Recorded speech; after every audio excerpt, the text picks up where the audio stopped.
আসসালামু আলাইকুম। এই দেখেন আমাকে ছাদের উপরে কি ময়লা দেখছেন, কি ময়লা জমছে দেখছেন। একবার এই যে এই বাঁশ আছে না, চারিদিকে বাঁশের পাতা পইরা একবার পুরো মনে করেন জঙ্গল হয়ে গেছে।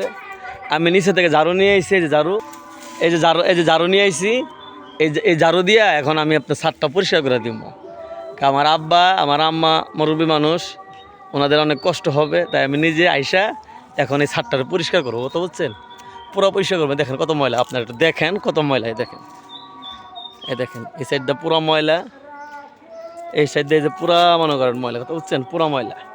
পরিষ্কার করার পরে আমি ঝাড়ু দিয়ে ফেলাইছি অর্ধেকের বেশি। এই দেখেন সব ক্লিয়ার ক্লিন, দেখছেন পুরা ক্লিন। এই যে দিক দিয়ে আপনার অল্প আছে, এই দিক দিয়ে পুরা ঝাড়ু দিয়ে ফেলাইছি। এই দিক দিয়ে পুরোটা ঝাড়ু দেওয়া শেষ, কথা বুঝছেন। এই দিক দিয়ে ঝাড়ু দেওয়া শেষ, এই যে দিক দিয়ে ঝাড়ু দেওয়া শেষ। এই টাঙ্কি সাইডের দিকে পরিষ্কার করে ফেলাইছি। এখন অল্প একটু নিয়ে আছে আর কি, এই যে অল্প একটু নিয়ে আছে, ওটা ঝাড়ু দিয়ে ওই নিচে ফেলাই দিব। ওই সাইডে জায়গা নিচে অনেক ফালাইছি। এই দিক দিয়ে মনে করেন আবার এই যে গাছ কেটে দিছি, এই যে কাঁঠাল গাছটা কেটে দিছি। ছাদের উপরে এসে পড়ছিল এই যে এটার মতো, কিন্তু এটার ভিতরে কাঁঠাল আছে বলে এটা পরে কাটবো, এখন কাটবো না। এই যে এই বাঁশের আগে কেটে দিছি, মানে ছাদটার পুরো জঙ্গল বানায় ফেলাইছে, কথা বুঝছেন। আলহামদুলিল্লাহ গাইস, পরিষ্কার করা শেষ। এই দেখেন পুরা ক্লিন, কথা বুঝছেন।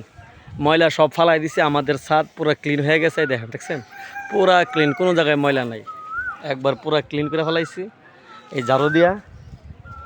তারপর আপনার এই যে এই বডি দিয়া গাছ কেটে দিছি, আশেপাশে যে গাছগুলো আছে ওটি কেটে দিছি, আর পুরা ক্লিন। এই দেখেন ময়লা করে ফেলাইছি, দেখছেন। এই দেখেন ময়লা, দেখছেন এই যে এগুলো ময়লা ফালাইছি নিচে, কথা বুঝছেন, নিচে ফালাই দিছি।